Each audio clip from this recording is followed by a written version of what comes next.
Grade 11 Equations and Inequalities, the quadratic formula. The standard form for any quadratic equation is ax squared plus bx plus c equals 0. When you use the standard form and you do completing the square, you will form a formula which we call the quadratic formula. This formula can be used to solve any quadratic equation. And you will do that by simply substituting a, b, and c. So a is the coefficient of x squared, b the coefficient of x, and c the constant value. Let's look at an example. In example 1, you can see that this is a quadratic equation, but it's not in the standard form yet. So we are going to have to move the 36 to the left.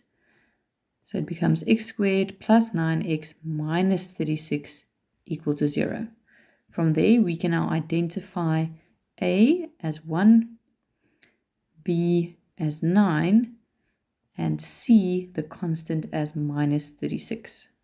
Now we're going to substitute into our formula.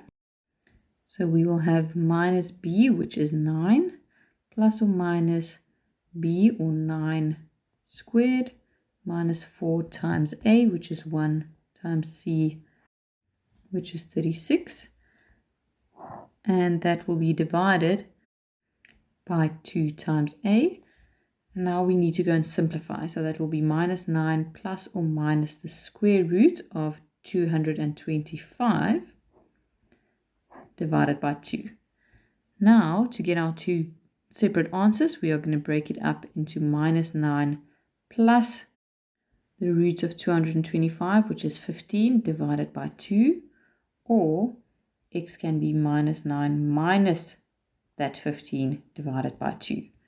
So that will give me the answers. X is either 3 or x is minus 12. Let's have a look at a second example. Once again, we have a quadratic equation that is not yet in the standard form.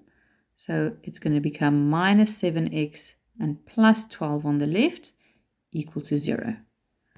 And again, we can now identify a as minus 3, b minus 7, and c is 12. So we're going to start off substituting into our formula.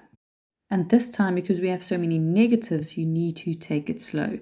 So b is minus 7. So be sure to put it in a bracket when you substitute.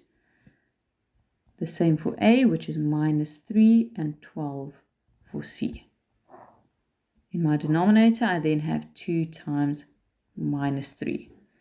If I now simplify this, I will have plus 7 plus or minus the square root of 193 divided by minus 6. And because 193 is not a perfect square, we will now have irrational answers. So now I split it up again. So x is 7 plus the square root divided by minus 6, or x is 7 minus the square root divided by minus 6. And that will give me an answer of 1,15 or minus 3,48. In example 3, the equation is already in the standard form, so we can immediately say that a is 1, b is 1, and c is 2. So now once again we take our formula and substitute.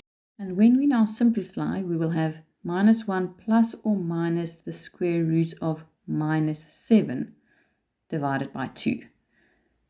Now if we have a look at the square root, we have a negative value inside a square root, which will give us a non-real value.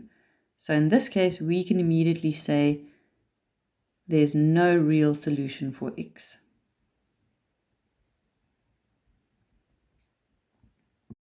Let's have a look at one last example.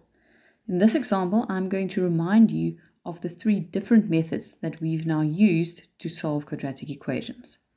The first method is to factorize. So in this case, all the terms are already on one side, equal to 0. And we have 3 terms, so we are going to do trinomial factorization. So we are going to have x minus 2 and x plus 6. That means that we will have two answers, x is 2 or x is minus 6. Our second option is to do completing the square. Now, for completing the square, we want the constant value on the right, so it will become a plus 12. And then on the left, we want to factorize it into a bracket squared.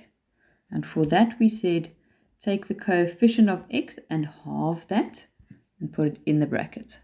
Then we're going to take that halved value and square it, which is 4, and add that to the left. If you add it to the left, you also need to add it to the right. Now I can simplify my right-hand side and say I have 16.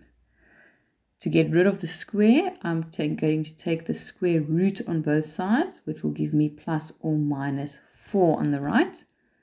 And next I can split it up and say x plus 2 can then either be the positive 4 or x plus 2 can be equal to negative 4. And that gives me x is 2 or x is minus 6. My last option is then to substitute into the quadratic formula. We know that a in this case is 1, b is 4, and c is 12. So now we can substitute and then simplify.